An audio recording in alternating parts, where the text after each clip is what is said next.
राज्यातल्या 12 जिल्हा परिषदांमध्ये महायुतीची धडाकेबाज कामगिरी। भाजपचे 208 उमेदवार विजयी, शिवसेनेचे 120 तर राष्ट्रवादी काँग्रेसचे 126 उमेदवार विजयी।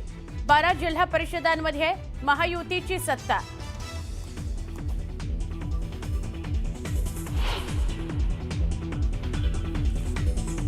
जिल्हा परिषद पंचायत समितीत महाराष्ट्राच्या जनतेने महायुतीवर विश्वास दाखवला। सगळ्या भागात भाजपच नंबर 1 चा पक्ष। मुख्यमंत्री देवेंद्र फडणवीसांनी मानले जनतेचे आभार।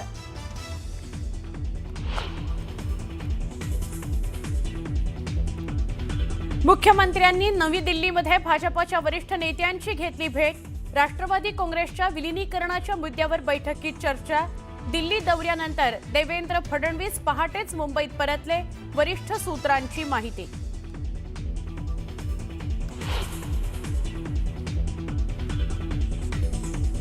मुख्यमंत्र्यांपाठोपाठ उपमुख्यमंत्री सुनेत्रा पवार रात्री दिल्ली दौऱ्यावर जाणार। पंतप्रधान नरेंद्र मोदी आणि अमित शहांची भेट घेणार असल्याची माहिती।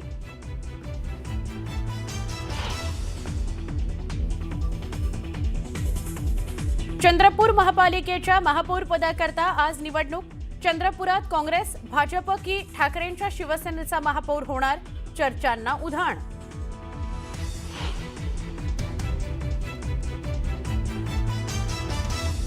सुनेत्रा पवार उपमुख्यमंत्री पदाचा पदभार आज स्वीकारणार। पदभार स्वीकारण्यापूर्वी सिद्धिविनायक मंदिरात जाऊन घेणार दर्शन।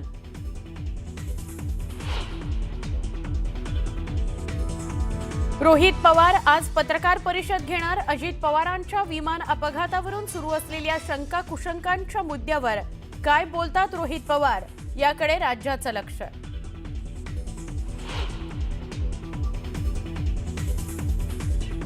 अमरावतीत अजित पवारांना सर्वपक्षीयांकडून श्रद्धांजली। अजितदादांच्या आठवणींना उजाळा देताना बावनकुळे झाले भावूक।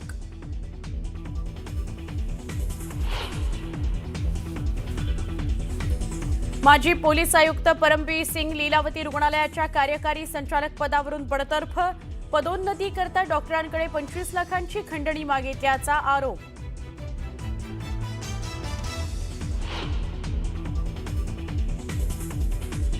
आजपासून महाराष्ट्र राज्य माध्यमिक आणि उच्च माध्यमिक बोर्डाची 12वीची परीक्षा। 15,32,487 विद्यार्थी देणार परीक्षा।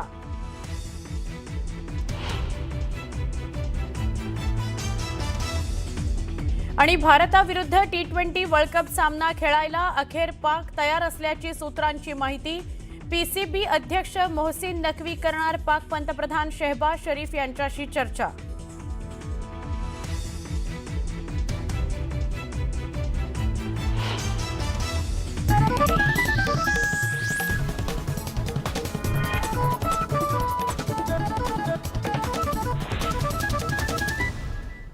न्यूज 18 मराठीच्या कॉटन किंग स्टुडिओ मध्ये आपलं स्वागत। नमस्कार, मी सुवर्णा। पुन्हा एकदा बुलेटिन मध्ये आपल्या सगळ्यांचं स्वागत।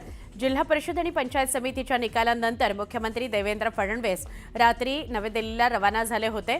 मुख्यमंत्र्यांच्या दिल्ली दौऱ्यामुळे चर्चांना उधाण आलेलं होतं। दरम्यान या दौऱ्यादरम्यान मुख्यमंत्री देवेंद्र फडणवीसांनी भाजपच्या वरिष्ठ नेत्यांची भेट घेतली, अशी सूत्रांची माहिती आहे। रात्री उशिरा ही भेट झाली।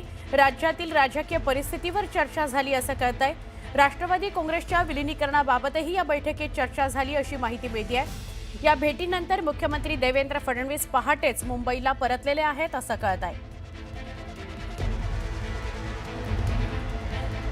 जिल्हा परिषदेच्या आणि पंचायत समितीच्या मतमोजणीचा कालचा दिवस होता।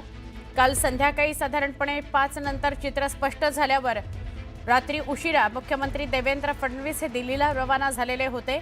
रात्रभरामध्ये ते वेगवेगळ्या नेत्यांची भेट घेताना दिसले आणि त्यानंतर पहाटेच ते परत आलेत असं कळतंय। आपण आमचे प्रतिनिधी प्रशांत लीला रामदास यांना विचारूया। प्रशांत, देवेंद्र फडणवीस जे दिल्ली आले होते आणि रात्रभरात त्यांच्या खूप बैठका झाल्या असं कळतंय, तर काय उद्देश एवढ्या तातडीच्या या दिल्ली दौऱ्याचा?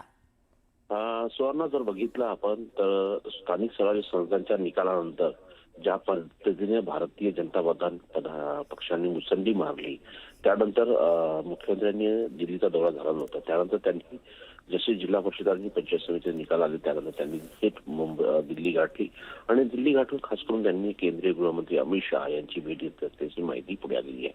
महत्वाचं म्हणजे याशिवाय नितीन नवीन यांचा आज पटना दौरा आहे, त्यामुळे ती नितीन नवीन यांची देखील रात्री त्यांनी भेट घेतल्याची माहिती पुढे आलेली आहे. महत्वाचं म्हणजे जर बघितलं आपण तर नितीन नवीन जेव्हा भारतीय जनता पक्षाचे अध्यक्ष झाले होते त्यावेळेस त्या दावोसमध्ये मुख्यमंत्री असल्यामुळे त्यांची भेट होऊ शकली नव्हती. त्यानंतर काल त्यांची विस्ताराने भेट झाल्याची माहिती पुढे आलेली आहे. सोबतच राष्ट्रवादी काँग्रेस पक्षाच्या विलीकरणाच्या मुद्द्यावरती देखील भारतीय जनता पक्षाच्या हायकमांनी काही निर्णय घ्यावा या संदर्भात हिरवा कंदील देण्याच्या संदर्भात देखील बैठकीत चर्चा झाल्याची माहिती आहे.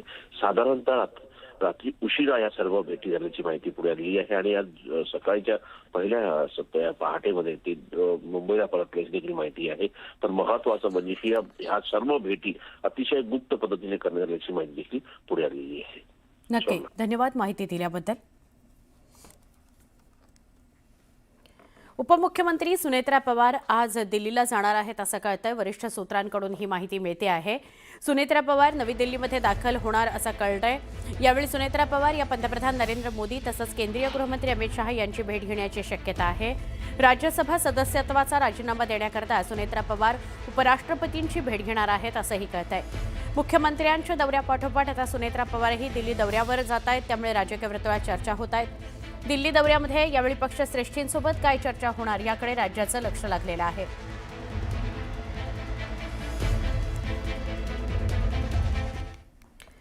तर राष्ट्रवादी काँग्रेस शरद पवार या पक्षाचे आमदार रोहित पवार आज महत्त्वाची पत्रकार परिषद घेत आहेत. या पत्रकार परिषदेमध्ये रोहित पवार अजित पवारांच्या विमान अपघाताबाबत बोलतील असं कळतंय. दोन्ही राष्ट्रवादी काँग्रेसच्या काही नेत्यांसह कार्यकर्त्यांना सुद्धा अजित पवारांच्या अपघाताबाबत शंका आहे.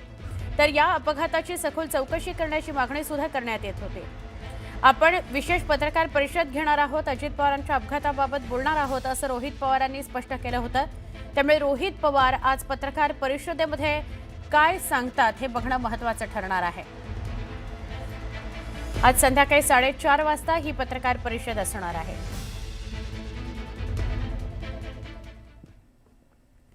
अमरावती इथं उपमुख्यमंत्री अजित पवार यांना सगळ्या पक्षांकडून श्रद्धांजली अर्पण करण्यात आली. यावेळी पालकमंत्री चंद्रशेखर बावनकुळे यांनी अजित पवार यांच्या आठवणींना उजाळा दिला. चंद्रशेखर बावनकुळे यावेळी आठवणींना उजाळा देताना अजितदादांविषयी बोलताना भावूक झालेलं बघायला मिळाले.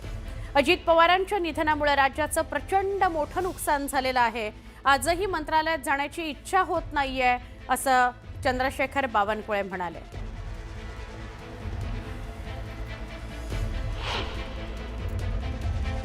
खरं तर प्रचंड मोठं नुकसान आपल्या सर्वांचं झालं आहे. अजूनही आपल्या सर्व यातून सावरत नाही आहोत. अजूनही मंत्रालयात जाण्याची माझी इच्छा होत नाही. त्यामुळं खरं तर एक मोठं दुःख आपल्या सर्वावर आहे. पण यातनं आता महाराष्ट्राच्या जनतेकरता आपल्याला काम करावं लागणार आहे. मला आठवतं की या काळामध्ये या 22 वर्षाच्या विधिमंडळाच्या काळामध्ये दादांनी घेतलेला कुठलाही निर्णय इम्प्लिमेंट झाला नाही असं या महाराष्ट्राच्या सरकारमध्ये कधीच घडलं नाही. जेव्हा ही घटना झाली तेव्हा महाराष्ट्र हळहळला. करोडो लोकांच्या डोळ्यात पाणी होतंच. पण मंत्रालय ज्या ठिकाणी दादांनी आपलं संपूर्ण आयुष्य हे सकाळी 6 वाजतापासून रात्री 12 वाजेपर्यंत दिलं, त्या मंत्रालयाच्या प्रत्येक तलाट्यापासून क्लास 4 ऑफिसर क्लास 4 पासून तर सर्व चीफ सेक्रेटरीपर्यंत सर्व मंत्रालयाचे सर्व अधिकारी कर्मचारी यांच्या डोळ्यात पाणी होतं. सहसा असं होत नाही.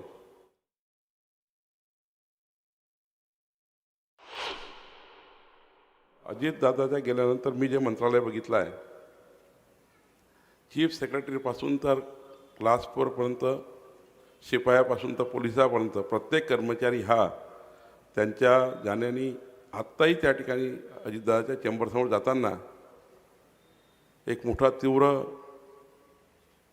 नुकसान, तीव्र दुःख या ठिकाणी मंत्रालयाच्या संपूर्ण या विधिमंडळाच्या परिसरामध्ये आजही झळकतं आहे. पवार परिवाराचं फार मोठं नुकसान झालंच आहे.